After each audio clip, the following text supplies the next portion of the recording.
এই দেখো এখানে আমি একটু লাউ নিয়ে নিয়েছি, অর্ধেক এক ফালি মতো লাউ, এখানে এই যে আলু, আর এই যে এখানে 100 গ্রাম পনির আছে। এখানে এই পনির দিয়ে আর লাউ পনির করবো আমি।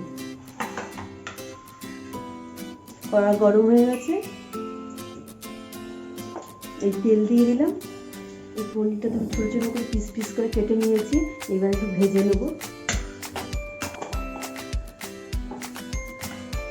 পনিরের মধ্যে নুন আর হলুদ মাখিয়ে নিলাম।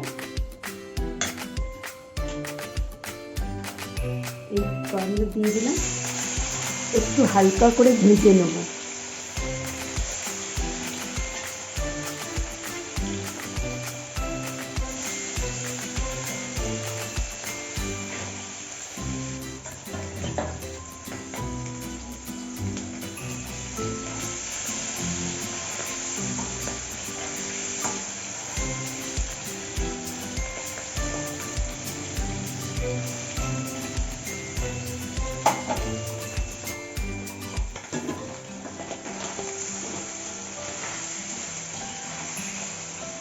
পনিরটা তো ভাজা হয়ে গেছে, তুলে নেবো।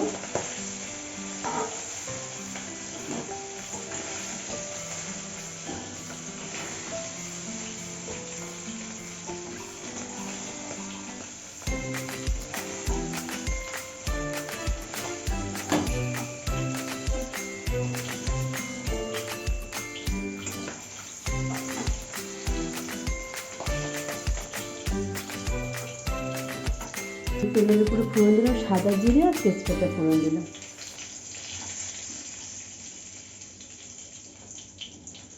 ফোড়নটা তো হয়ে গেছে, আলু দিয়ে দেবো।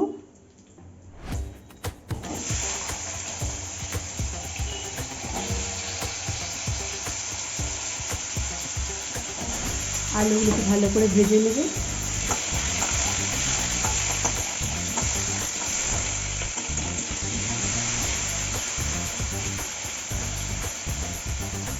আলুগুলো তো ভাজা হোক। আলুগুলো তো ভাজা হয়ে গেছে, যে লাউটা দিয়ে দেবো এর সাথে।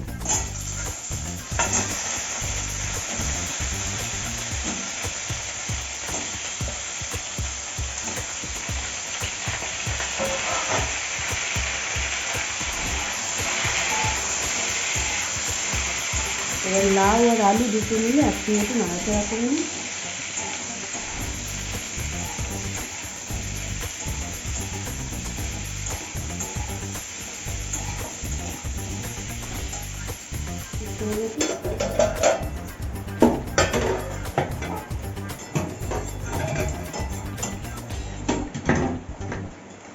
এরকম সব সিদ্ধ হয়ে গেছে, আলুও সিদ্ধ হয়ে গেছে, লাউও সিদ্ধ হয়ে গেছে। এইবার আমি পনিরটা দিয়ে দিলাম।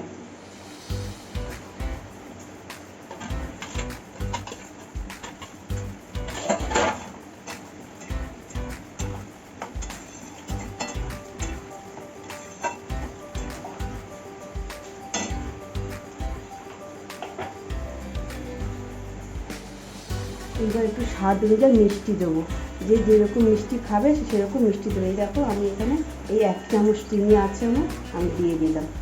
তারপরে একটু আছে, এই যে দিয়ে দিলাম একটুখানি, এই যে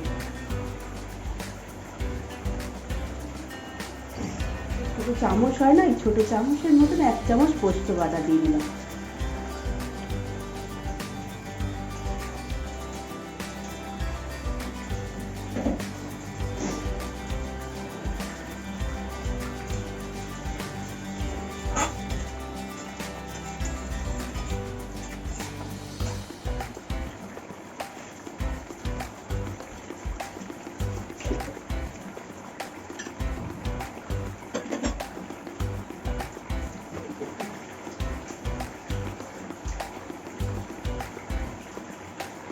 এবারে বন্ধুরা এই দেখো হয়ে তো গেছে, এবারে আমি একটু ধনে পাতাটা ছড়িয়ে দিলাম।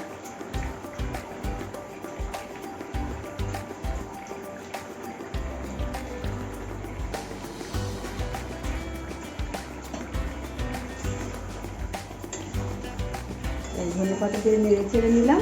এবার এটাকে নামিয়ে নেবো আমি, আমার হয়ে গেছে।